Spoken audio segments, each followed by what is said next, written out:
Bueno, muy bien.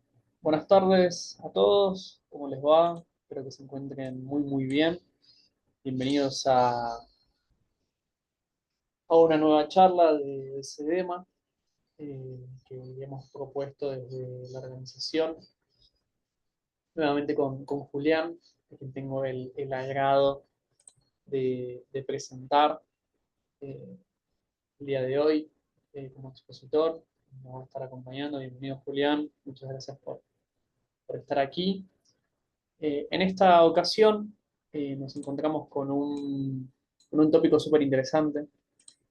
Vamos a conversar y a escuchar a Julián hablarnos acerca de la guerra de Corea, puntualmente, una nación que si bien quizás uno puede conocer o estudiar o investigar por su cuenta en varios medios, en diferentes plataformas, quizás no está entre los países mainstream en los que uno suele escuchar reiteradamente como otros que ya conocemos, eh, como hegemones, como potencias.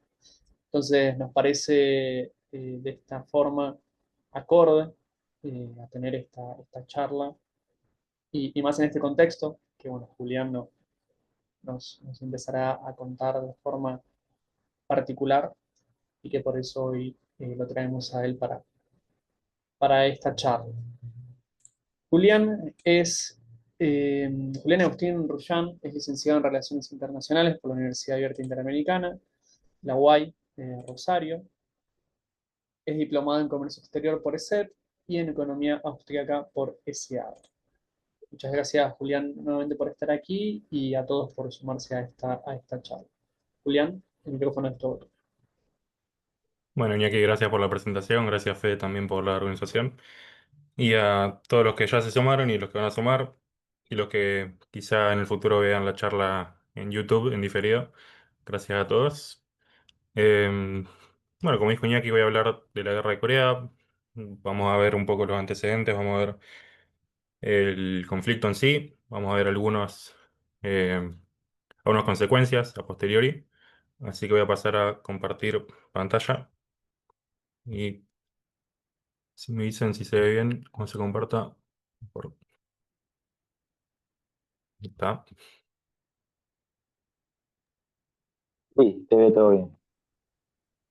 Bien, perfecto. Bueno, el título que está acá no es el mismo que está en la charla en el flyer, pero bueno, es, es un detalle. Eh, Vamos a hablar de la Guerra de Corea como expresión de la Guerra Fría, como primer conflicto caliente, de algún modo, de la Guerra Fría, no como primer conflicto en sí, porque hay algunas tensiones en Europa entre Estados Unidos y la Unión Soviética. Pero sí, evidentemente, el primer conflicto armado, de algún modo, que va a moldear lo que va a ser el desarrollo de la Guerra Fría. Va de 1950 a 1953, aunque nunca realmente se firmó un tratado de paz. Así que técnicamente se podría decir que las dos Coreas siguen en conflicto.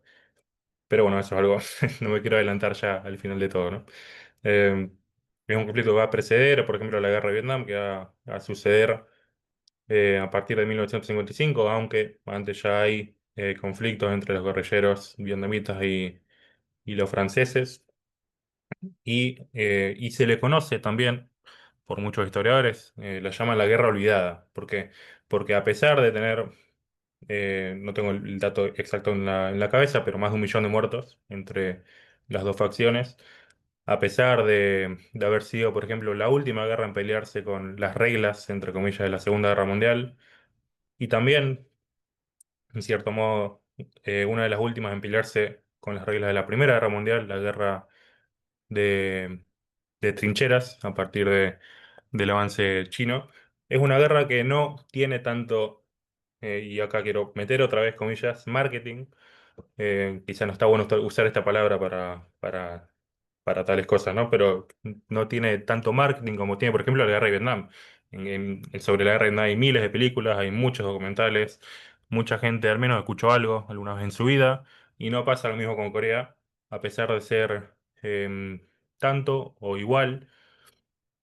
de, de la masacre que se vio ahí a comparación de otras. Así que nada, para empezar, algunos datos que no necesariamente se relacionan con la guerra en sí. Este es el mapa de Corea. Tiene 220.000 kilómetros cuadrados, es decir, es un territorio similar a Chubut, para que tengamos un poco de perspectiva. Argentina es un país muy grande, en general los países del mundo son mucho más chiquitos y las dimensiones de Corea son muy pequeñas. Eh, entonces, cuando nosotros veamos a lo largo de la charla las diferentes ofensivas, las diferentes contraofensivas, tengamos en cuenta que son decenas, cientos de kilómetros en el mejor de los casos que se toman o se dejan de tomar, no es más que eso. Son 3.960 las islas vecinas a la península de Corea y el 70% del territorio de la península es montañoso. Es decir, no es algo muy agradable para librar batallas. Y es una población étnicamente homogénea, nunca vivió grandes procesos de absorción de migrantes, nunca vivió grandes procesos de inmigraciones. Y en concreto, la República de Corea, que es la llamada Corea del Sur, y la República Popular Democrática de Corea, que es la llamada Corea del Norte, quiero hacer esta aclaración porque a lo largo de la charla yo voy a usar las palabras Corea del Sur, Corea del Norte, a pesar de que no sean los nombres oficiales. Y también otra aclaración sobre la nacionalidad. Cuando se habla de los surcoreanos, cuando se habla de los norcoreanos, está bien, es válido hacer esa distinción hoy en día, más de 70 años después del inicio de la guerra. Pero en el momento tenemos que tener en claro que no había dos nacionalidades, sino que era una nación, la nación coreana, que fue dividida y que tengamos un poco de perspectiva histórica en el sentido de no analicemos el pasado con las reglas del presente, porque ahora sí, evidentemente hay una clara diferencia, que creo yo, quizá alguien puede estar en desacuerdo, quizá haya algún teórico que diga lo contrario, pero creo yo que hay una clara diferencia entre las dos Coreas, tanto ideológica, tanto cultural, política, económica, pero en el momento en que estalló la guerra y años anteriores no era así, sino que fue una división que surgió después. La República de Corea hoy, es decir, Corea del Sur, tiene 52 millones de habitantes, más del 80% viven en ciudades y vivió un proceso de urbanización a partir de los 70. Esto también lo vamos a ver un poco después. Y la República Popular Democrática de Corea, es decir, Corea del Norte, tiene 26 millones de habitantes, 60% de tasa de urbanización, es decir, que el aproximado PBI por habitante en Corea del Sur es 50 veces superior, porque los datos que tenemos de Corea del Norte tampoco son tan abiertos, tan fiables. Entonces, bueno, esos datos para arrancar. Y ahora sí, vamos a la charla en sí. Primero que nada, quiero recomendar este libro, que lo tengo acá. Es de dos historiadores, creo que son, argentinos. Y quiero arrancar la charla con una cita que tienen ellos, y la voy a leer para que quede claro. La guerra de Corea y sus consecuencias fueron probablemente el mayor desastre del periodo de la historia conocido como la Guerra Fría. Devastaron un país, encadenaron un pueblo y sus consecuencias siguen presentes hoy y por lo visto perdurarán mucho tiempo. En esta charla lo que me propongo es explicar por qué esta afirmación. Simplemente eso. Y para explicar el porqué de esta afirmación voy a tener necesariamente que irme a la historia reciente y también a la historia no tan reciente. Así que vamos a arrancar por ahí, por la historia no tan reciente. Y antes de arrancar, les comento que planifiqué la charla en tres ejes. Primero vamos a ver algunos antecedentes históricos, es decir, cómo era Corea antes de 1950. Después vamos a ver la guerra en sí, qué pasó entre 1950 y 1953, con el mayor detalle posible y con el tiempo que tenga disponible. ¿Y qué pasó después? Eso no lo vamos a ver tan en profundidad porque creo que hay varias charlas ya al estilo. En CEDEMA también, en algunos cursos que hicieron, se dieron esos temas. Pero bueno, vamos a ver principalmente los primeros dos puntos. ¿Cómo era Corea antes de 1910? Es una pregunta muy interesante porque lo interesante de Corea antes de 1910 es que solo hubo dos dinastías. Si vemos en básicamente cualquier imperio o cualquier eh, país, entre comillas, de la región, vamos a ver que hubo muchas dinastías, no solo dos, y en 1000 años, más de 1000 años. La dinastía Koryo, que de ahí viene el nombre de Corea, y la dinastía Joseon, que es la que llega a su fin con la invasión japonesa. Hay que decir primero que, por ejemplo, durante siglos, la influencia de los invasores extranjeros fue constante.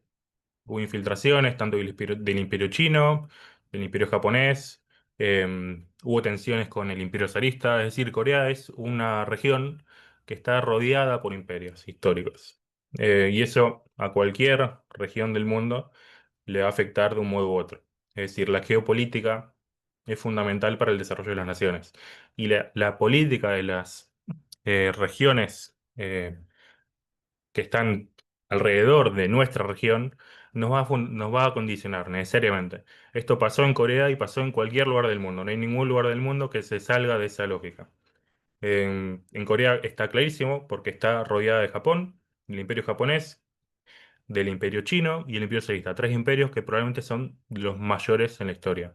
Y Corea, de algún modo, como está claro, como ya lo sabemos, no pudo llegar al nivel de esos imperios, como es obvio también. Bueno, vamos a ver primero la dinastía Koryo. Esto va a ser bastante breve, porque si no nos podemos extender bastante. En esta dinastía se produjo un auge del budismo. Se produjeron ciertos avances tecnológicos, pero también fueron atravesados por las invasiones mongolas, especialmente a partir del 1200.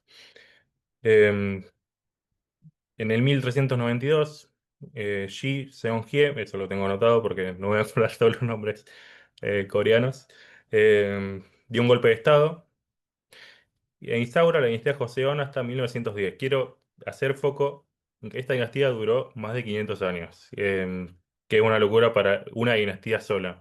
Vemos en China, por ejemplo, que hay dinastías que duran un par de cientos de años o menos. No sé, en Roma, por ejemplo, en la República Romana, en el Imperio Romano.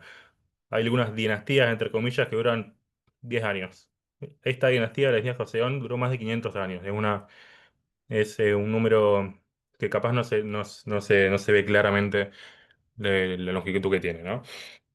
Acá en esta dinastía se pone fin a la influencia del budismo, se vive un afianzamiento del confucianismo a partir de la influencia china y un aislacionismo político. Es decir, hasta 1800, mediados del siglo XIX, Corea con la dinastía Joseon va a estar aislada políticamente del mundo. Eh, y a mediados del siglo XIX va a tener muchas resistencias para incluirse de algún modo en el mundo. Por ejemplo, los franceses van a acercarse a Corea para ver si podían hacer algo ahí, pero no va a recibir mucha respuesta. Eh, y en 1895-94, más o menos, el emperador Gojong, que es ese que vemos ahí a la izquierda, instaura el imperio de Corea, y el primer emperador de Corea, y el único, dado que en 1905 se arranca, se inaugura de algún modo la ocupación japonesa. ¿Por qué? Porque en 1904 Japón le declara la guerra al imperio coreano, en 1905 lo ocupa, establece un protectorado bajo el Tratado de Eulsa. Se llama esto eh, tampoco es tan importante para el tema en sí, es decir, es importante saber esto, pero no se enrosquen mucho con los nombres de los tratados, con los nombres de los gobernantes, eso dejémoslo para después. Este tratado va a ser el prólogo del firmado en 1910, a partir del cual comenzó la ocupación de facto de Japón. Eh, y acá es un punto muy importante, dado que si no fuera por la ocupación japonesa en Corea, no se habrían desarrollado los movimientos anti-japoneses, no se hubiera desarrollado probablemente, esto va a ser un poco de historia ficción, no se hubiera desarrollado probablemente el nacionalismo y el comunismo en Corea, que va sobre todo para pelear contra la dominación japonesa, y probablemente no se hubiera desarrollado la guerra de Corea como la conocimos. Entonces, la ocupación japonesa en 1910 es esencial para entender la guerra de Corea. Y vamos a ver un poquito de eso. ¿Cómo era Corea bajo el dominio japonés? Acá hay una ilustración de los japoneses llegando a Corea. Y también quiero hacer un punto acá, porque cuando hablamos de imperialismos, cuando hablamos de colonialismos de nuestra región, y me atrevo a decir, aunque puede estar equivocado, que de Occidente en general, se suelen ver nada más los imperialismos europeos, como Europa dominó África, por ejemplo, como Estados Unidos tiene cierta influencia en América Latina, pero no se suele estudiar mucho cómo es y cómo fue el imperialismo asiático. Es decir, Japón fue una potencia imperialista que produjo muchas masacres. Y eso está bien decirlo, porque generalmente lo que se dice es, bueno, Estados Unidos, mira lo que hizo en tal lugar. Francia, mira lo que hizo en tal lugar con mucha razón, porque estos países fueron en su momento. Esto también quizá hay gente que pueda discutirlo, pero si quieren, después lo podemos ver. Fueron países que evidentemente produjeron muchos masacres alrededor del mundo y no se suele prestar mucha atención, por ejemplo, al Imperio japonés. El Imperio japonés que fue brutal tanto en la Segunda Guerra Mundial como en Corea y probablemente en otros lados, en China también. ¿Por qué es importante entender el dominio japonés en Corea? Porque Japón intentó directamente erradicar la identidad coreana al menos en sus primeros años de dominación. Es decir, hizo todo lo posible para erradicar la identidad coreana. Instauró el idioma japonés. Una parte importante, por ejemplo, de los recursos alimenticios eran enviados a Japón, no se quedan en Corea. Eh, por ejemplo, también las reformas del Imperio japonés al principio erradicaron a muchos coreanos de la propiedad de la tierra. Por lo tanto, es prácticamente inevitable que surja cierta resistencia nacionalista. Y esta resistencia nacionalista fue una constante, de 1910 a 1945, que es cuando a Japón sufre la caída de las dos bombas atómicas por parte de Estados Unidos y la península queda a manos de la Unión Soviética y de Estados Unidos, como vamos a ver más adelante. Esta resistencia nacionalista, como dije, fue una constante y, por ejemplo, quiero mencionar un episodio que se vivió en 1919, el 1 de marzo de 1919, que fue el Movimiento para la Independencia. Fueron una gran gama de importantes protestas, pero fracasó por la falta de recursos para luchar contra los policías, contra los militares del imperio. Pero esto sirvió para crear un sentimiento de identidad nacional, que quizá antes no estaba tan afianzado como lo estuvo después. Hasta se llegó a implementar y a establecer un gobierno provisional en Shanghái, donde participaron coreanos residentes de China, de Manchuria, de Siberia y hasta de Estados Unidos. Em, Acá en esta época surgen las dos figuras coreanas que van a tener vital relevancia en la guerra de Corea y en la historia de Corea en general, que son Syngman Rhee y Kim Il-sung. Kim Il-sung, que es el abuelo del actual Kim Jong-un, eh, y Syngman Rhee, que es el primer presidente de la República de Corea, eh, el cual de algún modo, para hacerlo actual y para hacerlo local, aunque a pesar de que esté mal, de algún modo se puede pensar que Sigma Rhee es la derecha nacionalista, entre muchas comillas, y Kim Il-sung la izquierda comunista.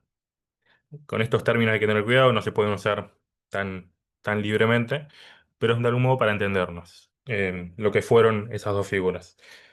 Sigma Rhee estuvo preso 6 años en Corea durante la ocupación japonesa por ser la cara del nacionalismo coreano.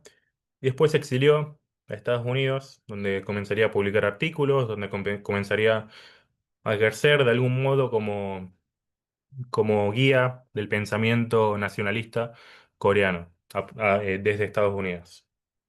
Por otro lado, Kim Il-sung eh, no tomó esa vía, sino que directamente luchó como guerrillero contra el Imperio japonés.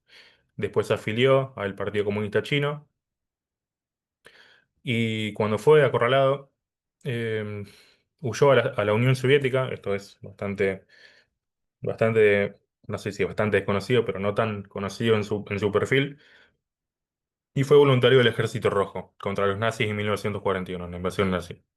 Pero eso también lo vamos a ver un poquito más adelante. El punto de esto es que el nacionalismo y el comunismo ganan muchos adeptos por el dominio japonés en Corea. Y también podemos decir que muchos coreanos fueron a Japón y la magnitud de los coreanos que fueron a Japón se pueden ver con el último dato que está en esta diapositiva. En Hiroshima y Nagasaki, con las bombas atómicas, murieron 70.000 coreanos sobre 250.000 muertos. Es decir, una barbaridad de coreanos había en ese momento. 70.000 sobre 250.000 mueren con, con los bombardeos de Estados Unidos. Y, y bueno, más o menos para que tengamos un poco en perspectiva cómo fue el dominio japonés, que eh, no fue bueno, aunque la palabra sea bastante simple. A pesar de que evidentemente hubo cierta modernización del país, hubo cierto avance tecnológico, el intento de erradicación y la resistencia nacionalista como constante estuvo ahí. Y si no habría sido por el dominio japonés, no se hubiera desarrollado. Así que vamos un poco más adelante. Y para hablar de esto me voy a salir un poco de Corea y vamos a ver un poco el globo terráqueo como un conjunto. ¿Cómo era el marco internacional en- después de la ocupación japonesa? ¿Cómo era el marco internacional después de 1945?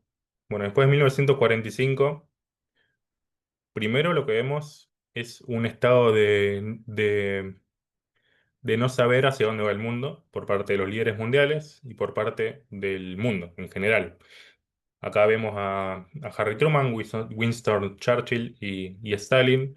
Harry Truman habría tomado el rol de presidente después de la muerte de Roosevelt y de algún modo habría ejercido como un sucesor no solo práctico de el siguiente presidente a mí, sino también ideológico. Porque Harry Truman no era alguien con vasta experiencia en política exterior, no era alguien tampoco muy consultado, eh, como el rol de vicepresidente durante la presidencia de Roosevelt. Y la muerte de Roosevelt no se veía venir desde lejos, es decir, fue medio sorpresa. Harry Truman lo tomó por sorpresa y necesariamente tuvo que hacer como sucesor ideológico y práctico de las políticas de Roosevelt, ante la falta de algún modo de política propia, al menos al principio. Después sí va a tener una política propia, como vamos a ver, creo que en la siguiente diapositiva. Bueno, cuando Hitler pierde la guerra, los jefes aliados, es decir, los tres que están acá abajo, en menos Truman por Roosevelt, empiezan a pensar cómo va a ser el mundo post-Hitler, cómo va a ser el mundo post-Segunda Guerra Mundial. Y acá surgen tres visiones, la de Churchill, la de Roosevelt y la de Stalin. Churchill, ¿qué es lo que quería? Reconstruir el tradicional equilibrio de poder. Es decir, en Europa, ya no voy a poder explicar esto porque quizás nos vamos un poco de tema, pero el equilibrio de poder, es decir, que haya varias potencias con poder similar y que entre ellas se vayan equilibrando. Que en Europa se reconstruya el equilibrio de poder para poder ejercer de contrapeso a Rusia. Eso era lo que quería Churchill. ¿Qué quería Roosevelt? La idea de las cuatro policías, es decir, que haya cuatro países en el mundo que de algún modo sirvan como guía, como policía para controlar lo que pase. De algo parecido al Consejo de Seguridad de las Naciones Unidas. Estos cuatro países que proponía Roosevelt era, si no me equivoco, Rusia, China, Reino Unido y Estados Unidos. Si tengo mal el dato, si alguien me corrige, mejor. ¿Y qué proponía Stalin? Convertir a los países conquistados em, en una especie de zonas amortiguadoras que protejan a Rusia de los extranjeros. ¿Qué es lo que podemos acá entonces? Lo que vemos acá es que ambos, no, es decir, los tres, se basaban en la Realpolitik para ejercer su influencia. Esto también puede ser discutido como muchas cosas que se van a decir en esta charla. A pesar del discurso posterior moral de Estados Unidos, es decir, yo soy el bien, vos sos el mal, y yo tengo que hacer el bien por sobre el mal, en Estados Unidos mi tesis es que en la práctica ejerció como un actor de la Realpolitik y no ejerció como un actor de la contención, que es lo que va a proponer Harry Truman. Eh, Ese, más o menos, después de la Segunda Guerra Mundial, era la visión que tenían los tres líderes, de algún modo, mundiales.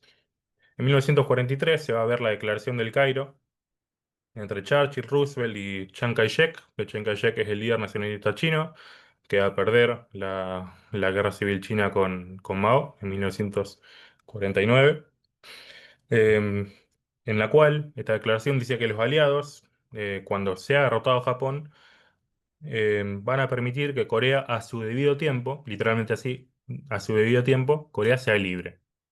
Este a su debido tiempo es un poco, evidentemente subjetivo, pero se decía que era, creo que 5 años después de derrotar a Japón, es decir, en lo que sería 1950 y en la conferencia de Moscú se va a confirmar eso. La conferencia de Potsdam es la que vemos acá abajo, y bueno, más o menos eso es lo que expliqué recién, ¿no? Las diferentes visiones de la configuración del mundo, cómo se va a configurar el mundo después de la derrota nazi. ¿Qué es la Guerra Fría? Esta es una breve definición, no es mía, de Eric Hobson, el gran historiador que si nadie leyó Historia del siglo XX, si alguien no la leyó, se lo recomiendo. La Guerra Fría para Hobson, esto es un dato de color para que tengamos un poco de contexto, se basó y tenía tres características. Primero, el mundo se llenó de armas. Segundo, los conflictos previos a la Guerra Fría se paralizaron hasta después de la Guerra Fría. Y tercero, la mayoría de conflictos mundiales estaban asociados a un conflicto mayor entre las dos potencias, me estoy haciendo zoom, las dos potencias mundiales. Después, de 1945, hay algo muy interesante que es la conferencia de Moscú. Es la conferencia entre los secretarios de Estado, entre comillas, los cancilleres, tanto de Estados Unidos y de la Unión Soviética. Estaba Molotov y, si no me equivoco, Marshall. No puede ser que no haya sido Marshall, pero Molotov seguro. Este acuerdo preveía tres cosas. Primero, la creación de un gobierno democrático provisional, esto es en 1945. El establecimiento de una comisión mixta entre Estados Unidos y la Unión Soviética y una tutela de máximo 5 años. Es decir, nos quedamos 5 años y en 1950 nos vamos y dejamos que Corea tenga su propio gobierno. Esto creo que va a quedar claro y queda claro que no se cumplió y que al final lo que pasó fue algo completamente diferente. Y acá voy a hacer otra. em, Ya me voy a meter con la guerra en sí, pero todo lo que estoy hablando funciona para entender el marco sobre el cual se lucha. La doctrina de la contención creo que es lo más importante en este sentido. Si alguien no leyó Diplomacia de Henry Kissinger, que es un libro básicamente fundamental para cualquiera que esté interesado en estos temas, si alguien no lo leyó, les comento que el capítulo, por ejemplo, de la Guerra de Corea, se llama El dilema de la contención, la Guerra de Corea. Es decir, la contención, el dilema de la contención, este concepto va a estar en la base de por qué la Guerra de Corea no estalla, pero sí que toma una presencia internacional. Para explicarla, primero vamos a hablar, por ejemplo, del telegrama largo de George Kennan, que es esto que está acá a la derecha. El telegrama largo de George Kennan es un telegrama que George Kennan, que era un diplomático que estaba en, en, creo que no en la Unión Soviética, que era en un país de Europa del Este, pero puede ser la Unión Soviética, manda a Estados Unidos para interpretar la política exterior de la Unión Soviética. ¿Qué dice George Kennan? Dice dos cosas. La URSS y los rusos no se basan en lo que nos basamos nosotros, que es lo moralmente bueno. Siempre los autores estadounidenses van a decir esto. Sino que se basan en dos cosas, el comunismo y el expansionismo zarista. Lo que hace la URSS lo hace en relación a estos dos conceptos que no vienen de ahora, sino que vienen históricamente. Eh, este telegrama, de algún modo, se puede decir que es el que inaugura la Guerra Fría, porque a partir de acá Estados Unidos va a cambiar su política exterior y va a enfocar sus acciones de política exterior teniendo en mente esto. La URSS no se basa, no juega con nuestras reglas, sino que juega con otras reglas, que son de algún modo las reglas de la Realpolitik. Están poniendo algunos comentarios, a ver si hay alguna pregunta, perdón. ¿Quién es el mejor norteamericano en Moscú? Ah, bueno, muchas gracias, Diego. Eh, el mejor norteamericano en Moscú. Entonces sí, estaba en allá. Gracias, Diego. Eh, el Memorandum Matthews es un intento de convertir esto que dice George Kennan en una práctica de política exterior. Es decir, el Memorandum Matthews es un precursor de la doctrina, de la doctrina Truman. Y Clark Clifford, que era un senador, me parece que de Estados Unidos, utiliza este Memorandum Matthews para, lo que dije recién, hacer una política exterior de Estados Unidos que va a funcionar como precursor de la doctrina Truman, que Harry Truman va a tomar y se va a llamar la doctrina de la contención, se llama así. ¿Qué dice la doctrina de la contención? Básicamente, tenemos que contener el avance del comunismo. Tenemos que contener el avance de las ideas comunistas representadas por la Unión Soviética y tenemos que hacer que venza el bien sobre el mal. Siempre en Estados Unidos en esta época se va a hablar en términos morales. Y esto no es nada que esté oculto, ¿no? Esto está clarísimo. Si vamos a diplomacia, por ejemplo, y vemos los capítulos de la Guerra Fría, Kissinger en muchas ocasiones va a hablar de las acciones de Estados Unidos van a ser justificables por estar correctas moralmente. Eh, es decir, que desde el ya, esto al menos es discursivo. Lo que yo digo es que no era práctico, pero discursivo era. Es decir, las acciones que hacía Estados Unidos en la época las justificaba así. Esto es lo moralmente bueno, queremos evitar el avance del totalitarismo, queremos eh, evitar el sufrimiento alrededor del mundo, por lo tanto, vamos a intervenir. El Plan Marshall y la OTAN son ejemplos de esto, aunque no se suele pensar así. El Plan Marshall, la reconstrucción de Europa después de la Segunda Guerra Mundial, no va a ser por, por simple solidaridad de los Estados Unidos, sino que va a tener el objetivo de afianzar Occidente, afianzar Europa Occidental frente al avance soviético. La OTAN también. La OTAN, a pesar de no ser una alianza puramente militar en un principio, sino que la militaridad de la OTAN se va a tomar después de la guerra de Corea, antes era un pacto de defensa mutua, ahora también, ¿no? Pero no, el concepto de militaridad en la OTAN después de la guerra de Corea es recién que se va a ver potenciado de algún modo, antes no tanto. Pero nace como un pacto de defensa mutua. ¿Ante qué? Ante el comunismo. Ante lo digo yo esto, ¿no? Ante lo que no es moralmente bueno. Entonces, si entendemos la doctrina de la contención, si entendemos que Estados Unidos justificó gran parte de la política exterior de la Guerra Fría con esta doctrina, vamos a entender el inicio de la Guerra de Corea, o más bien la internacionalización de la Guerra de Corea y muchos conflictos del siglo XX. Esta doctrina tiene muchas críticas, hubo muchos autores, hubo muchos pensadores, hubo muchos políticos que la criticaron. Las variables de las críticas principalmente son tres. Perdón, un mensaje nuevo. Bueno, listo. Son tres.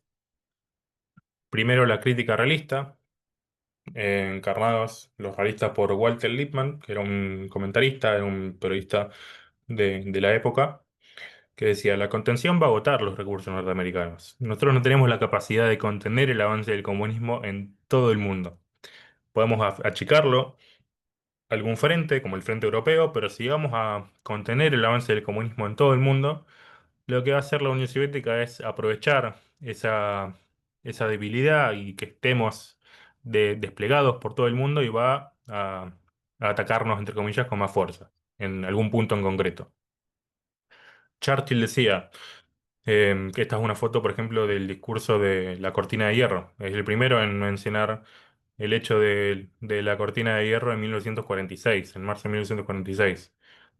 Él se opuso al aplazamiento de negociaciones hasta que se hubiesen alcanzado unas posiciones de fuerza, es decir, no tenemos que contener, nosotros tenemos la ventaja militar y tenemos la ventaja práctica en todos lados. Tenemos que ir hasta donde podamos y después vamos a negociar. No vamos a contener en un principio, lo que decía Churchill.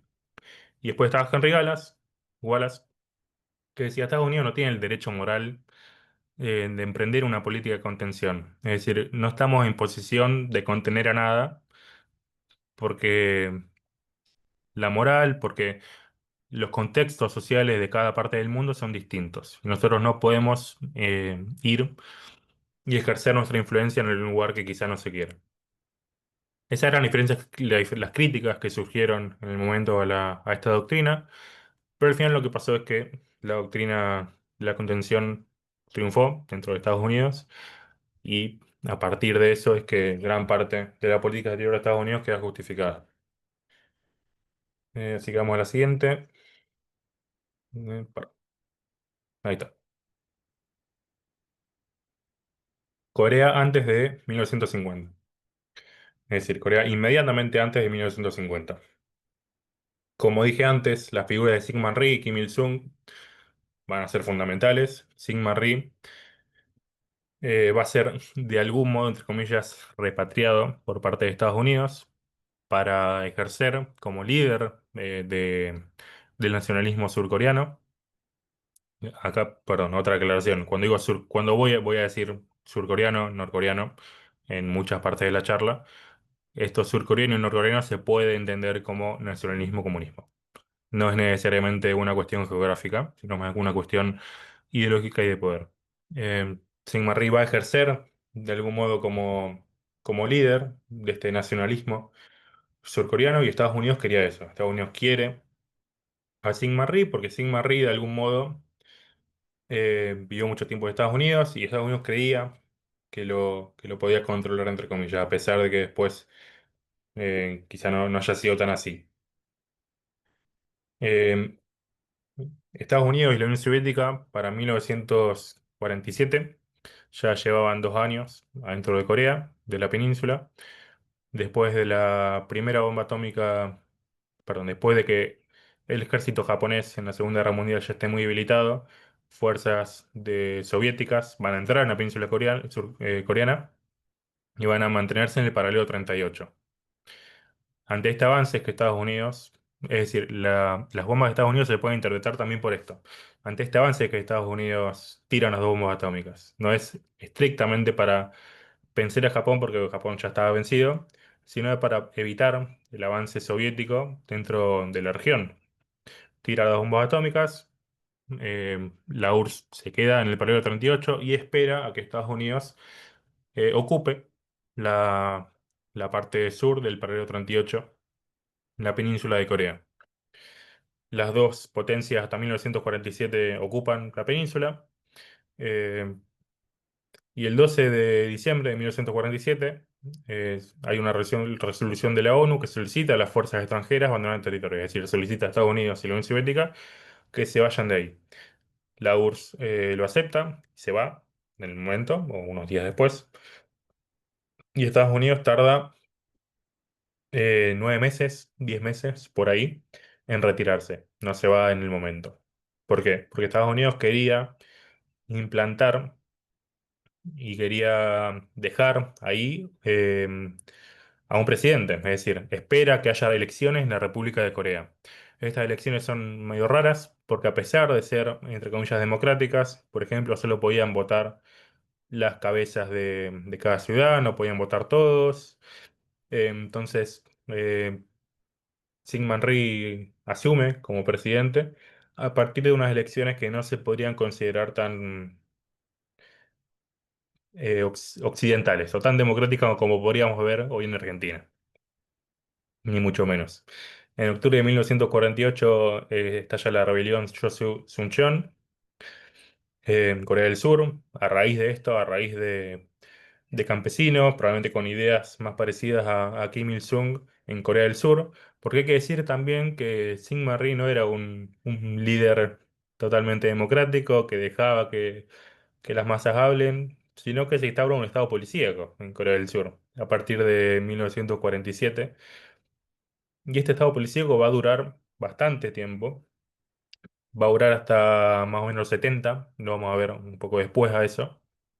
Después de, por ejemplo, el milagro surcoreano. Es un estado policíaco, ¿no? Un estado democrático como es hoy Corea, y como no un estado a la occidental, no un estado que respete las libertades individuales, ni mucho menos, sino que es un estado policíaco que persigue a opositores. En 1948, en respuesta a esto, se crea la República Popular Democrática de Corea, Corea del Norte, liderada por Kim Il-sung, y esto hace que las tensiones entre ambas partes crezcan mucho.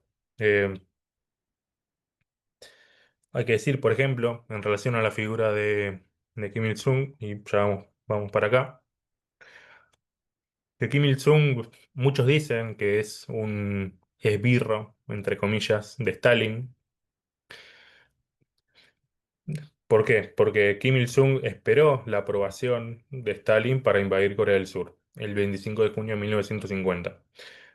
Pero a veces no se cuenta, por ejemplo, que Kim Il-sung, creo, si no estoy equivocado, le manda unas 20 o más, seguramente, 20 veces, 20 veces le pide la aprobación y Stalin le continuaba diciendo que no. ¿Por qué? Y esto voy a ir un poco a lo anterior.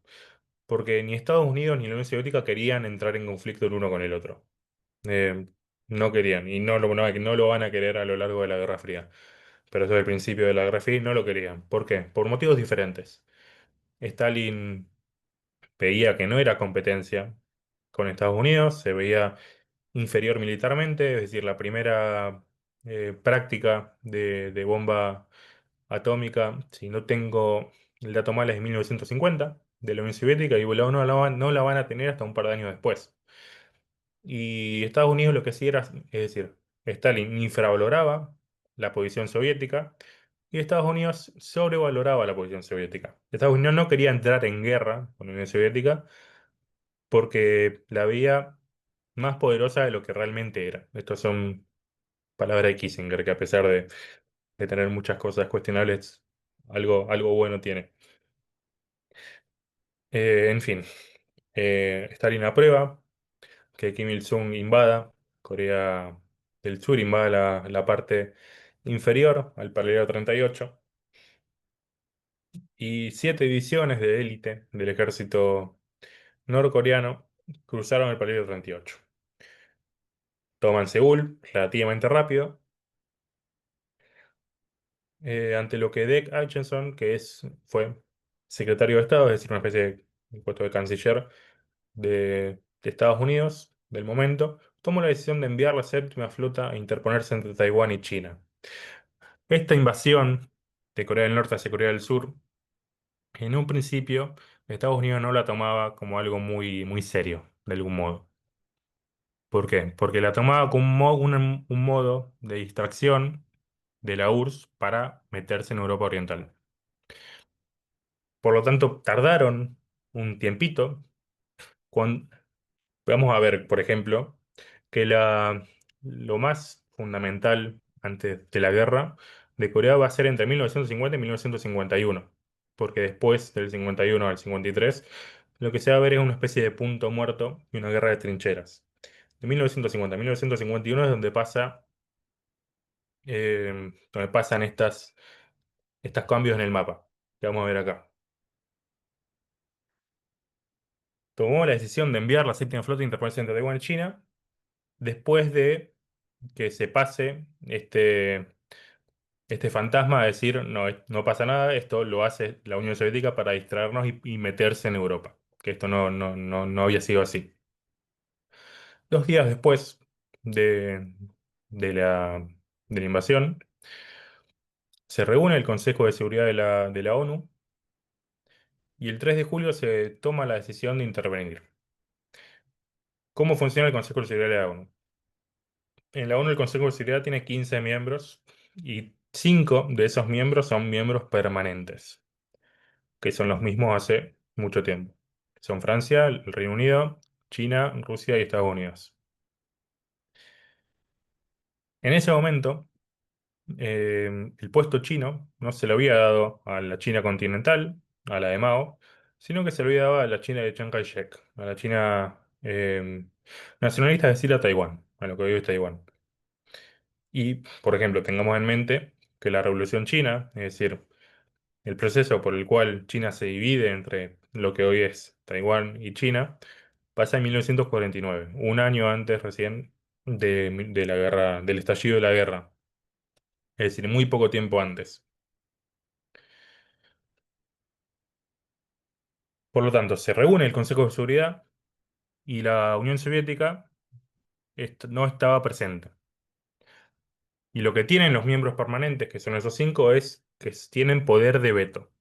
El poder de veto quiere decir que cualquier decisión que se tome, por más que haya 14 votos positivos, si un voto negativo es de un miembro permanente, esta decisión no se toma, porque tiene poder de veto. Esto pasa con los cinco países que están dentro del Consejo de Seguridad.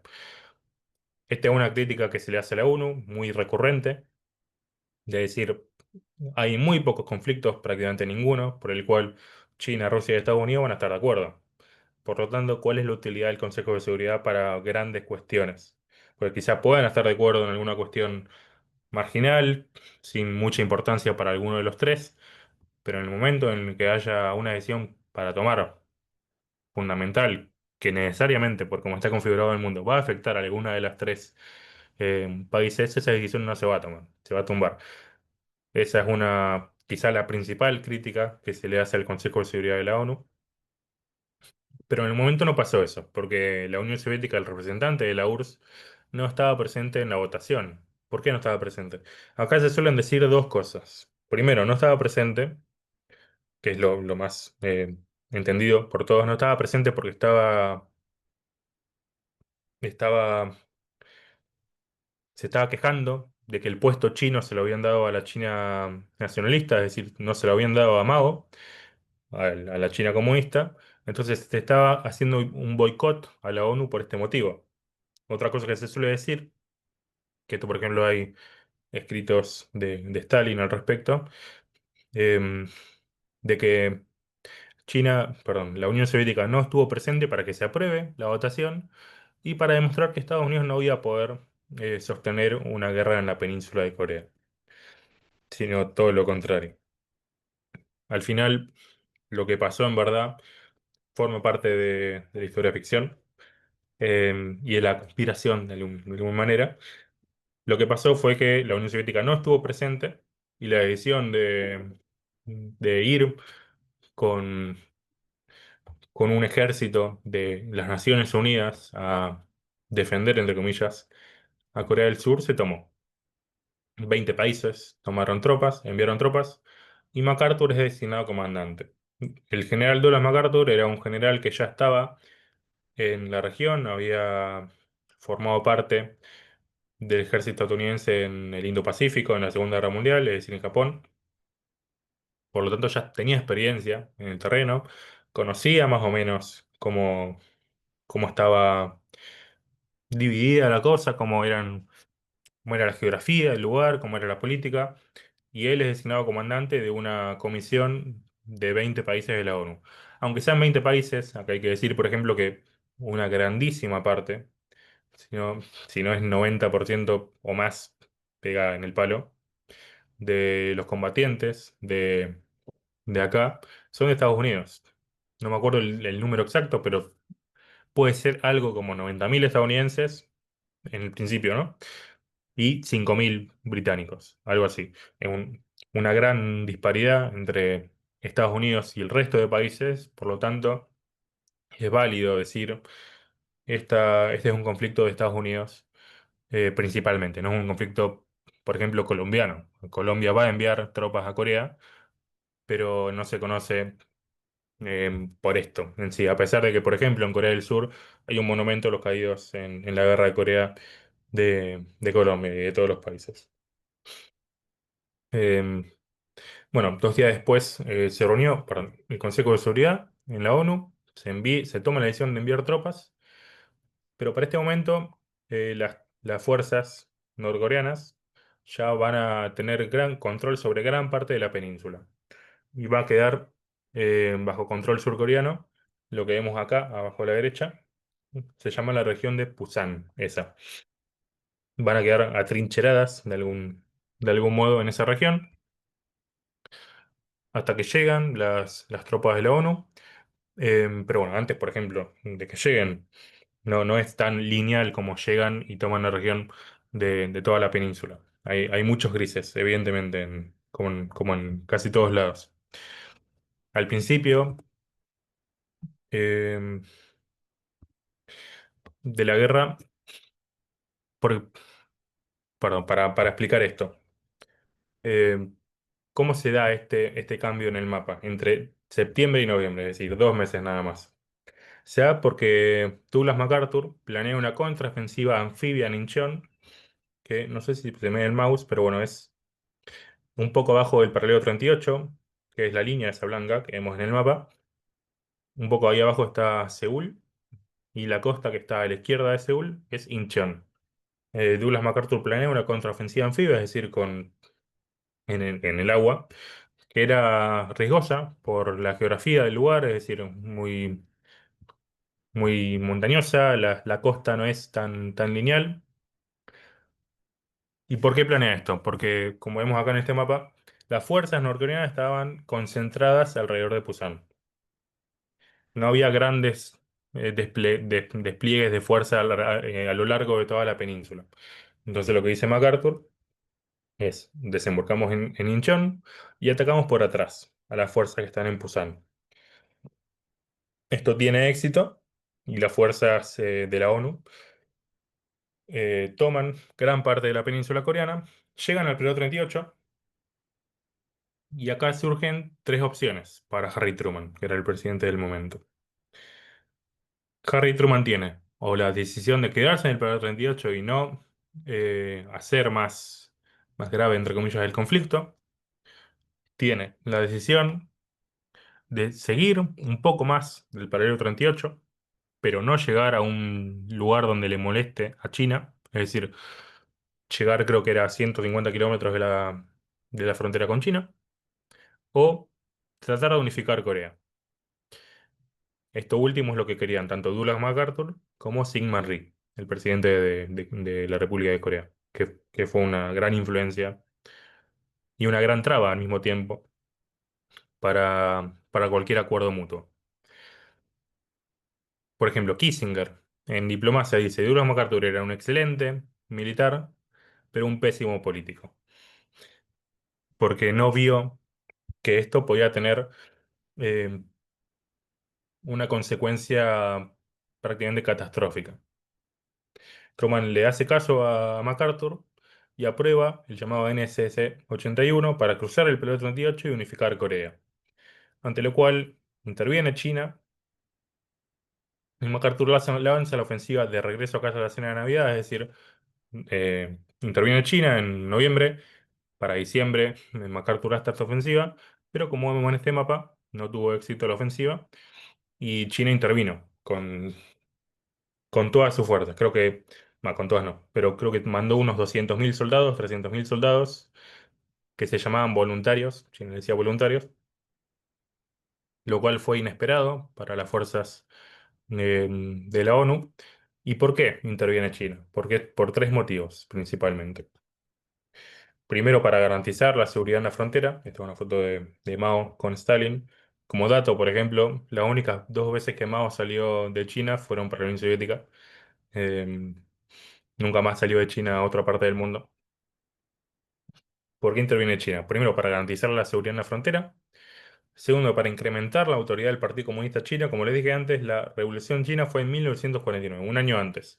Mao entra al poder un año o menos, porque habrá sido unos 9 meses antes del inicio del conflicto en Corea.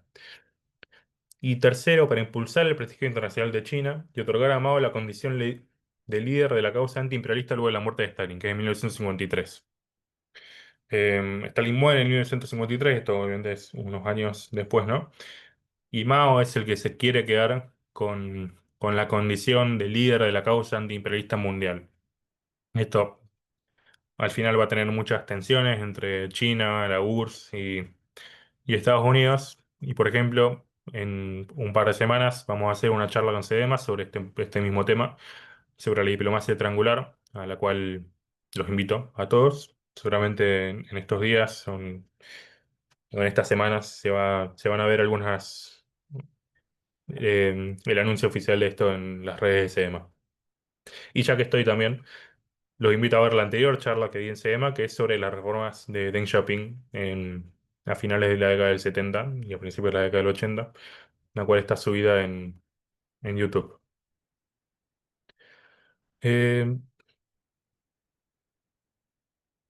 Diego, bueno, respondo la pregunta ahora, ya que la tengo acá y tiene que ver con el tema. Pese a ser el comandante MacArthur, es decir, no es el decisor político. ¿No cree que se trató de un fallo político a no ser decisivo para Norcorea el arma nuclear?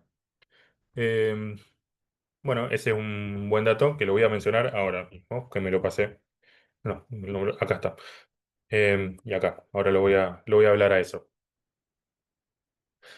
MacArthur tenía un plan para la victoria después del fracaso de la vuelta a casa por Navidad, la cual mencioné.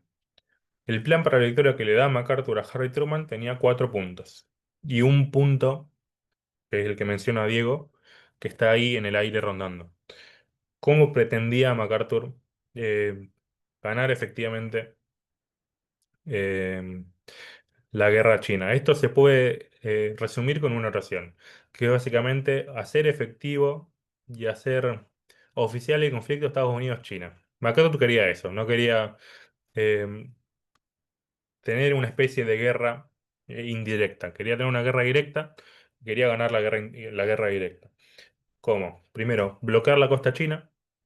Segundo, bombardear instalaciones militares chinas en Manchuria, es decir, ya salirse de la península de Corea. Desplegar fuerzas chinas en Corea, es decir, que fuerzas, que lo que hoy es Taiwán, se metan en el conflicto.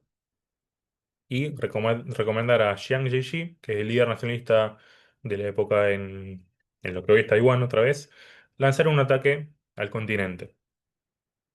Esto acompañado de una sugerencia de utilizar bombas atómicas en la frontera, en la parte coreana entre China y Corea, para hacer una especie de zona de contención nuclear radioactiva para que fuerzas chinas no puedan ingresar en la península.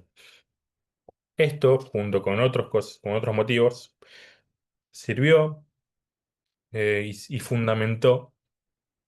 Los otros motivos no son menores, ¿no? Los otros motivos son que MacArthur, por ejemplo, en esta foto es Harry Truman y Douglas MacArthur.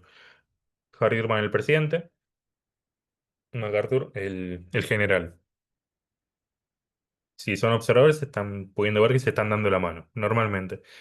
Y eso no es protocolar. MacArthur lo que tiene que hacer es hacer un saludo militar a Harry Truman por ser el presidente. Es decir, MacArthur se veía al mismo nivel que Harry Truman, lo cual produjo eso y muchas cosas más, muchas tensiones entre ellos dos, eh, lo cual provocó al final que Harry Truman lo eche a MacArthur.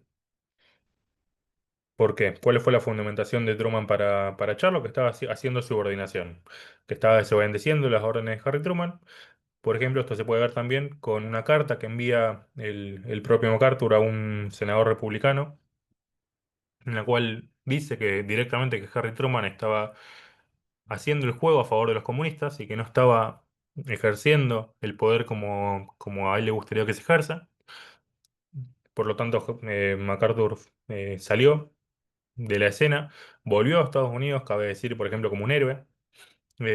La popularidad que tenía MacArthur en ese momento era muy grande y, por ejemplo, sus ideas van a, van a servir como una gran base de lo que después se va a llamar, a raíz del senador McCarthy, como el macartismo.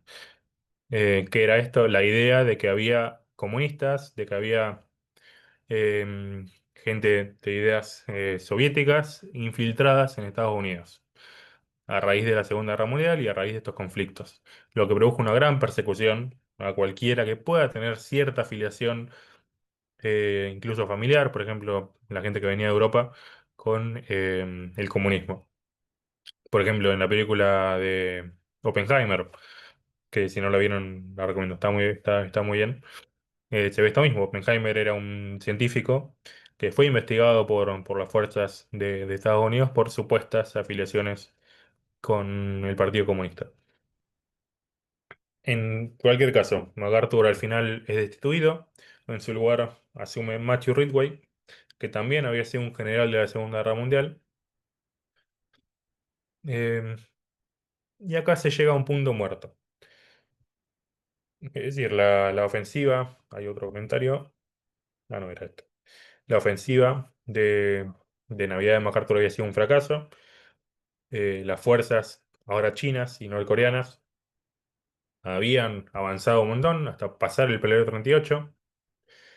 Matthew Ridgway y las fuerzas de la ONU y Estados Unidos van a tomar algunas zonas más hasta llegar más o menos al período 38, como vemos acá en esta imagen. Pero en este punto ya es un punto muerto, es decir, pasamos de las guerras, de las reglas de la Segunda Guerra Mundial a las reglas de la Primera Guerra Mundial. Pasamos de una guerra abierta, con muchos muertos, a una guerra de trincheras. Entonces los avances geográficos que se podían hacer en estos tiempos eran pocos. Acá podemos decir, por ejemplo, que el representante soviético en la ONU, Jacob Malik, va a impulsar el primer proceso de negociaciones para la paz, que va a tener el reconocimiento de dos estados y una zona militarizada, que es básicamente lo que pasó después. También quiero mencionar que no está en el Power la influencia de la India. La India fue un país que en dos ocasiones, primero al inicio de la guerra y después al final, va a impulsar negociaciones de paz en las Naciones Unidas, que es también importante. El tema con este punto muerto es decir, si hay un punto muerto, quizás se puedan preguntar, bueno, pero ¿por qué no terminó acá la guerra? Por una serie de desacuerdos, principalmente en relación a la entrega de prisioneros. Eh, ¿Por qué? ¿Qué es lo que decía uno y el otro? Estados Unidos y Corea del Sur. No, Estados Unidos. Corea del Sur decía, Estados Unidos decía, eh, yo te devuelvo a los prisioneros que quieren volver, pero los que no quieren volver no van a volver a tu país. Lo que decía era una entrega voluntaria de prisioneros. Y tanto Corea como China decían, no, los prisioneros que vos tengas me los das aunque no quieran volver. Sobre son mis prisioneros. ¿Qué hay, por ejemplo, en derecho internacional público sobre esto? La Convención de Ginebra sobre el derecho de los prisioneros. ¿Qué decía? Apoyaba la posición china y coreana y norcoreana. Decía, los prisioneros que un Estado tome, al finalizar el conflicto, se los tiene que devolver al Estado sobre el que los tomó. Más allá de la autodeterminación o de la voluntad propia de cada prisionero individualmente. También otro desacuerdo que hubo en el momento era el de Syngman Rhee. Syngman Rhee no quería parar el conflicto. Syngman Rhee lo que quería es unificar Corea bajo su mando. En resumen, quería eso. Entonces, cualquier avance que se vea en el conflicto para una especie de acuerdo, Syngman Rhee no iba a estar de acuerdo. Bueno, lo pongo acá, el concepto antes es repatriación voluntaria, así se llama lo que quería hacer Estados Unidos. Acá hay un dato también, por ejemplo, en marzo de 1952, Stalin envía una nota de paz. Este es un dato importante, y tiene que ver más con el mundo que con la guerra en sí. El tema con esta nota de paz, que Stalin lo que decía ahí era, vamos a hacer efectivo lo que ya está pasando. Es decir, vamos a reconocer las zonas de influencia, quería decir Stalin. Vamos a dejarnos de este, entre comillas, juego y vamos a reconocer de acá para acá. Es mi zona de influencia, de acá para acá es tu zona de influencia. El tema con esta nota de paz es que la envía 8 meses antes de que Harry Truman deje la presidencia y suba Dwight Eisenhower y la envía un año antes de que Stalin muera. Entonces no va a poder ver qué va a pasar con esto. Entonces, como dije recién, Eisenhower el 4 de noviembre es elegido presidente bajo el lema de terminar la guerra. Em, si no me equivoco, por ejemplo, a Harry Truman le decían Truman Man of War, algo así, el hombre de la guerra. Y en marzo, Eisenhower sugiere intercambiar prisioneros, es decir, deja atrás la voluntad, entre comillas, de Harry Truman, lo cual es aceptado, ante lo cual Sigmund Rhee consideró que Estados Unidos traicionaba al pueblo coreano, que Estados Unidos ya no estaba a favor de la unificación de Corea bajo su mando. Y el 27 del 7 de 1953 se da el acuerdo de Panmunjom. Panmunjom. Este acuerdo, por ejemplo, en este libro, que les mostré al principio, en el libro se dice que es el acuerdo firmado con menos ganas de ser firmado de la historia. ¿Por qué? Porque ni siquiera en el momento estaban todos juntos.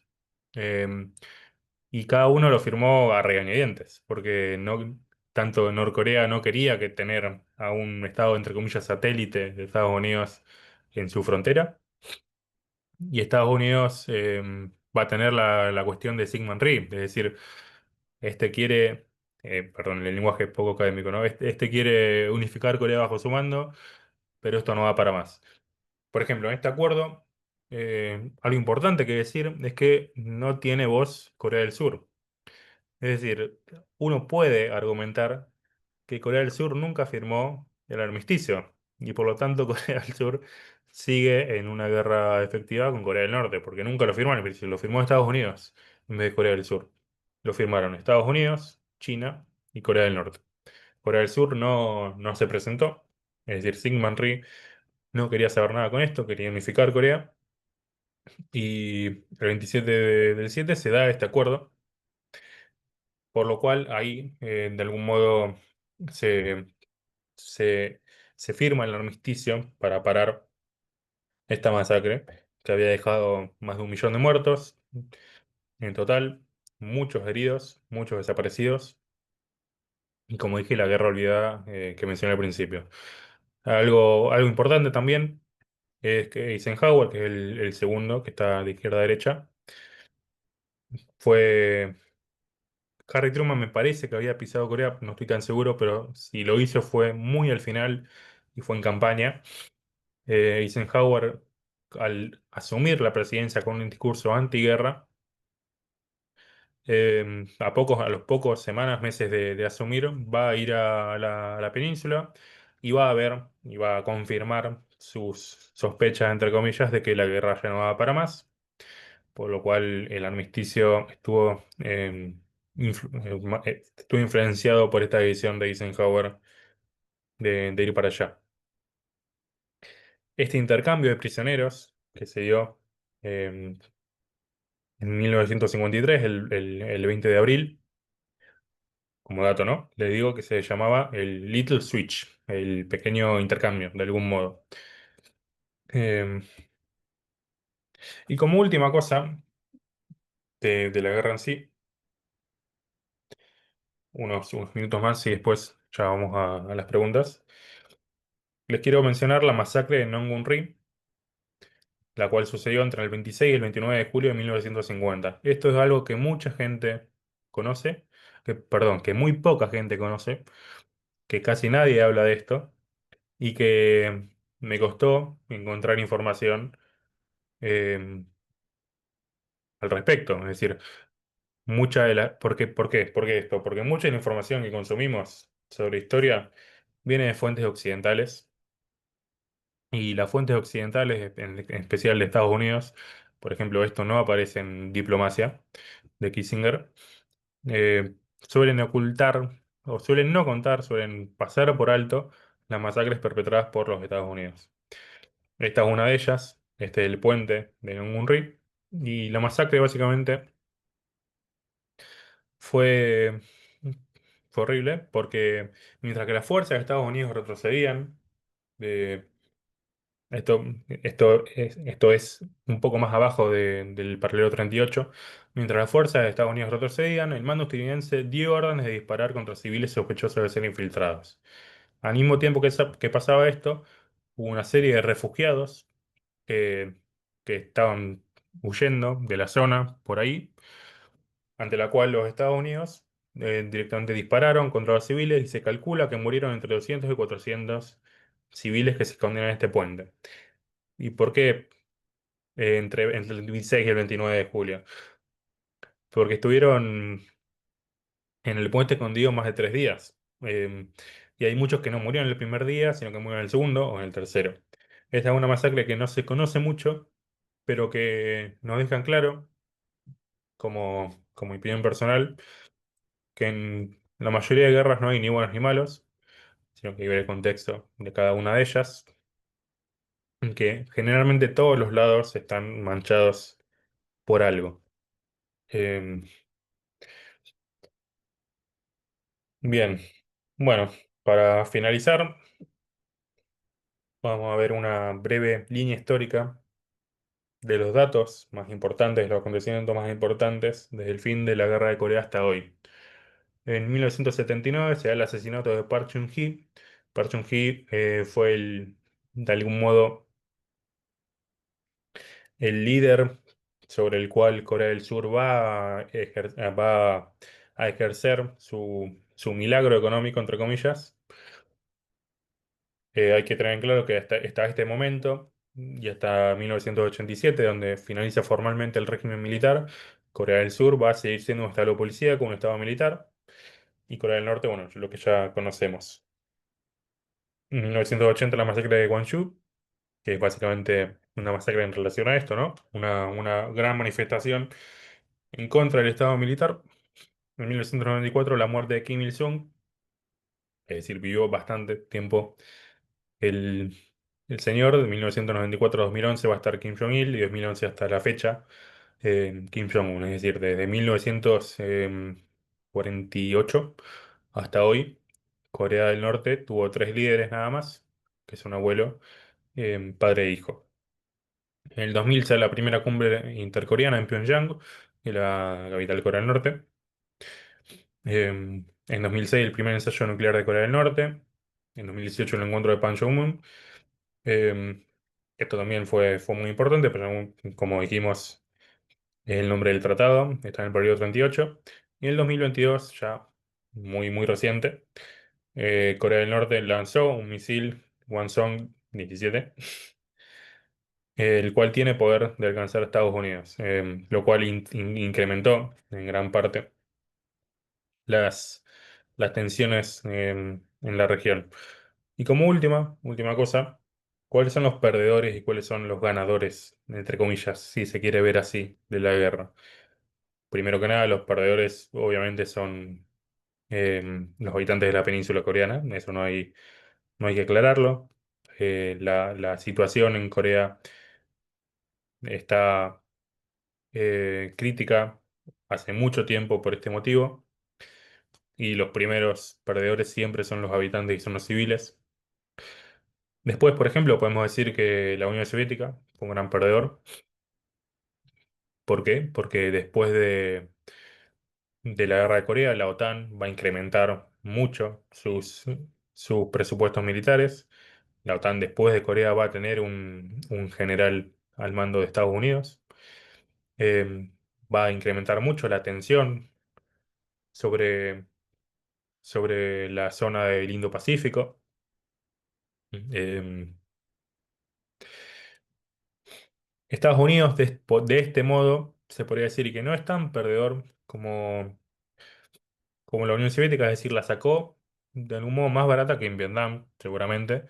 ¿Por qué? Porque en la época, primero que solo duró 3 años, no 20, no 20 como en Vietnam, que se alargó mucho la salida de Vietnam, y por este motivo, ¿no? De que la Unión Soviética de algún modo ya tenía más cuidado práctico al tratar temas de este estilo. Y última cosa al respecto, la Guerra Fría va a estar, va a ser lo que fue por esta guerra. Las divisiones de la esfera de influencia va a ser clarísima después de este momento.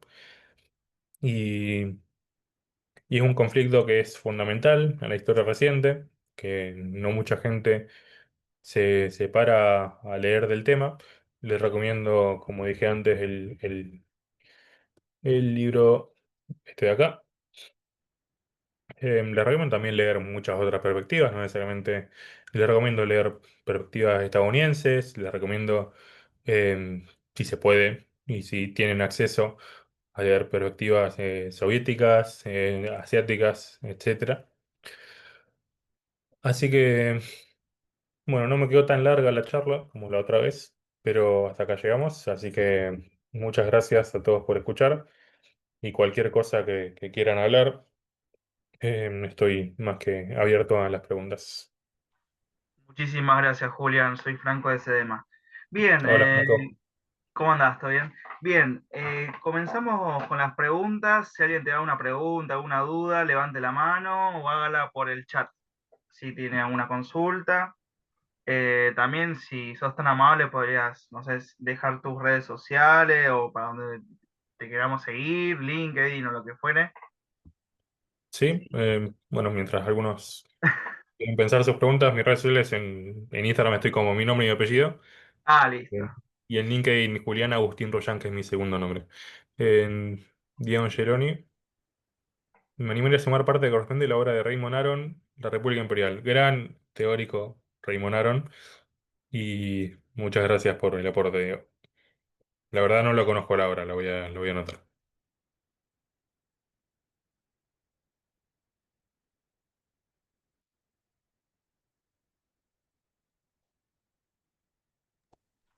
Muy interesante la charla.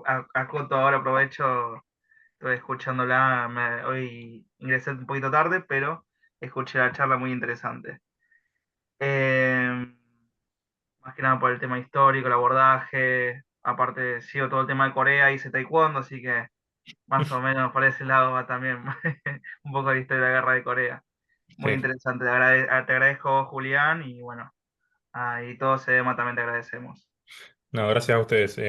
Si me permiten mencionar una cosita más, que ahora que veo los apuntes me di cuenta que no lo dije. Em, es un detalle, ¿no? Queda medio fuera de contexto ahora, pero para que quede, No, para obvio, que sí, quede, decilo, tranquilo. para que quede grabado. El 20 de julio, es decir, al poco momento después de ingresar las tropas de la ONU a Corea del Sur, em, estas tropas atacaron la región de Daejeon y, por ejemplo, se abrieron uso con el Naepam. ¿Qué es el Naepam? Fue muy usado en la guerra de Vietnam. El arma básicamente que se abría paso con fuego. Por lo tanto, no era un arma muy humanitaria, si se, se puede decir así.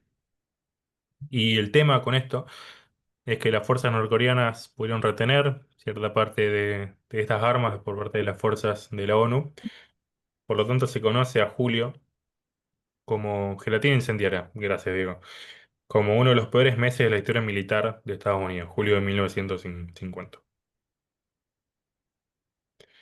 Eso quería decir. Gracias Diego, gelatina incendiaria. Perfecto. Además, ¿tiene alguna pregunta, alguna duda? Si quiere acercarse Sí, sí, a Julián. Dale, Fede, te sí. dejo. No, primero que todo, gracias por por la charla, estuvo excelente. Eh, y destacar esto de que, o sea, todavía Corea del Sur no firmó el armisticio en sí, como vos dijiste, o sea, lo hizo Estados Unidos. Eh, Bueno, es una buena pregunta. Lo que sé es que en el momento no lo firmó. Si lo firmó después, no estoy tan seguro realmente si lo habrá firmado en el encuentro, por ejemplo, de Panjón en 2018. claro, Yo sí, sí. tengo entendido que no, pero probablemente puede ser. Que sí, el punto es que en el momento Estados Unidos Ah, ok. habló por Corea del Sur. Estoy casi seguro de que no se firmó nada después y que en el momento, es decir, hoy, si se quiere firmar un tratado de paz, Estados Unidos va a tener que ser el que, el que hable otra vez o Corea del Sur iniciar las negociaciones por su cuenta. Y Em, más que todo, porque creo que ahora en el momento hay un partido político que es más afín a la paz o a la coexistencia entre ambos estados, creo, ahora en Corea del Sur. claro, mira, mucha gente dice, especialmente la gente que no se dedica a estos temas, Bueno, Kim Jong-un es un loco que en cualquier momento puede tirar una bomba nuclear. Yo realmente a ese tipo de argumentos los miro un poco de lejos porque no veo a Corea en sí, yo, aunque seguramente muchos teóricos que sí, como uno de los posibles puntos calientes de los próximos años. Mi opinión personal, bien personal, es que con el pasar del tiempo esto se va a ir moderando y al final se va a finalizar con un tratado de paz explícito. Veo a otras regiones como puntos calientes posibles. Una de las más claras, por ejemplo, es Medio Oriente, o otra clarísima es Taiwán, que eso probablemente sí llegue a pasar algo en el futuro, quizá no tan lejano, pero bueno. Gracias por el aporte también, porque no tenía eso.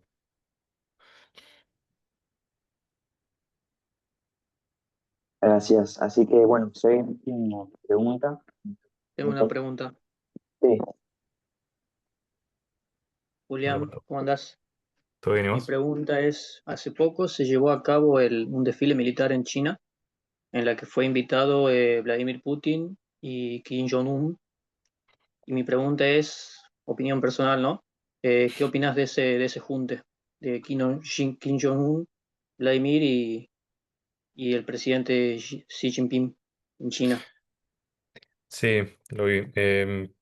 No, mi opinión personal es que es una imagen que vamos a ver repetida durante muchos años y que es una expresión de una alianza que ya todos sabemos que existe. Eh, También es que hay que tomarlo con pinzas a todo esto, porque, por ejemplo, que exista esta alianza no significa que la manera de ejercer la política internacional China y Rusia sean las mismas, y mucho menos. Yo no creo que sea así. Rusia, especialmente con, con la invasión a Ucrania, eh, hizo, hizo claro que la manera de ejercer su influencia es mediante la violencia. China no creo que tenga ese modo de ejercer la violencia hacia afuera. ¿Por qué? Por una frase de Kissinger también. Kissinger tiene un libro que se llama China, que es bastante largo pero bastante completo. Y Kissinger lo que dice en ese libro es que, en resumen, creo que no lo dice explícitamente, pero la idea que tiene es que Estados Unidos se hace grande con la guerra controlada y China se hace grande con la paz. ¿Por qué? Porque China a lo largo de su historia se hizo grande comerciando. China lo que le conviene es que el mundo esté en- tranquilo. Por lo tanto, la alianza entre Putin, Xi Jinping y Kim Jong-un es real, pero hay que ver quién tiene la voz mandante ahí. Porque, en mi opinión, Xi Jinping va a tener la voz mandante y cuando alguno de los dos se vaya de lo que él tiene pensado, quizá haya algún rompimiento de esa alianza. También hay que decir, por ejemplo, que las alianzas em, no son eternas en política internacional, lo que son eternos, si se quiere pensar así, son los intereses. Los intereses chinos y los intereses rusos pueden coincidir por momentos, pero no van a coincidir siempre. Ni tampoco los intereses europeos y estadounidenses. Eso tampoco, ni mucho menos. Como ahora con Trump lo vemos clarísimo. No sé si me fui un poco de tema o está bien la respuesta, Pato. Yo Excelente, tengo una consulta. excelente. Eh, yo tengo una consulta, Julián. Con el tema de Corea, bueno, el tema de las divisiones, ¿no? Entre Corea del Norte y Corea del Sur, te hace una pregunta. Eh, para vos, una opinión personal, ¿no? Ya como internacionalista y como uno de los especialistas sobre temas asiáticos, ¿qué opinás si en un futuro cercano o no tan cercano, crees que haya una unificación de Corea? ¿Para vos es imposible? ¿Es posible?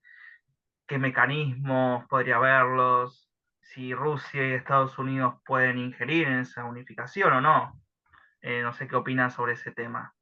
Es un tema que siempre me resuena a mí, el tema de la unificación, como algo muy utópico, ¿no? Creo que se puede Sí. dar en un futuro cercano. Bueno, gracias por aclarar que es una opinión personal, porque seguramente en cuanto a esto, cada analista te va a dar una opinión diferente.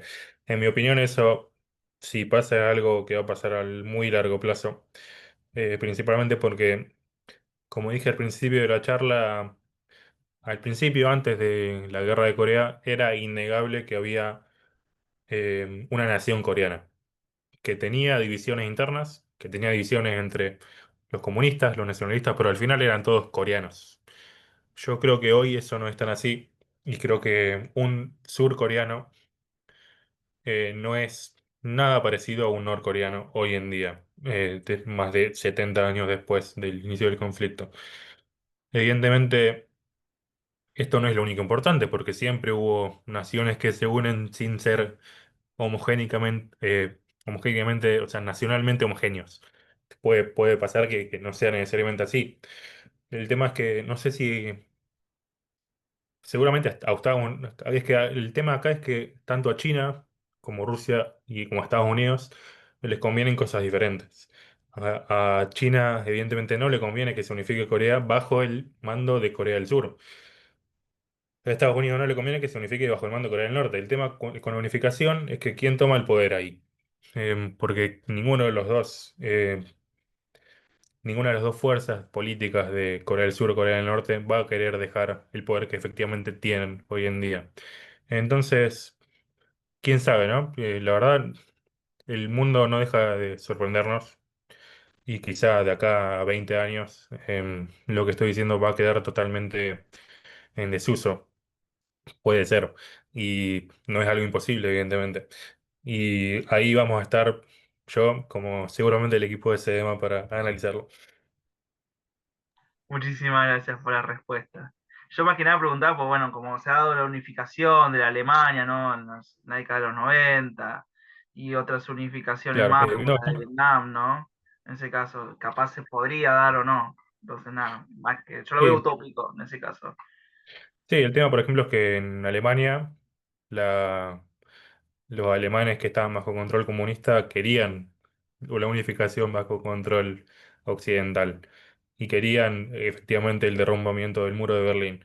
No creo que eso pase hoy en Corea del Norte, a pesar de que es muy difícil saberlo porque como es un país tan hermético, no se tiene mucha información de adentro.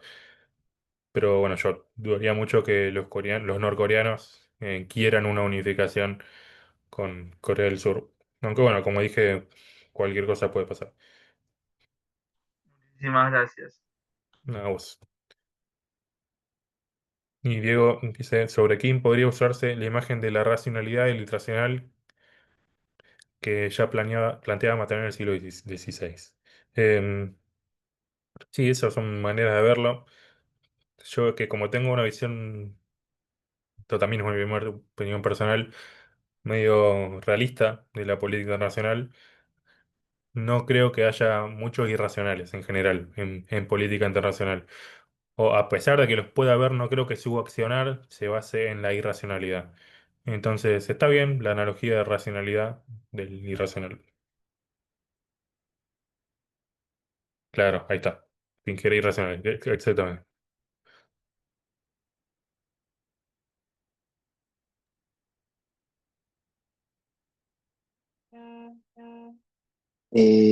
Bueno, me parece que ya no tenemos más preguntas, ya estamos justo en la hora, para luego el inicio de la clase del curso de diplomacia. Así que bueno, nuevamente muchas gracias Julián. Muy buena clase, con muy buena información y una buena presentación de la guerra de Corea, que lamentablemente, bueno, como vos dijiste, es muy olvidada. Así que bueno, gracias por asistir a todos y aquí ya, bueno, ya terminamos. Bueno, gracias Gracias. Fede, gracias Franco y Iñaki y a todos los que se conectaron. Gracias, Julián. Nos vemos. Gracias, Pato.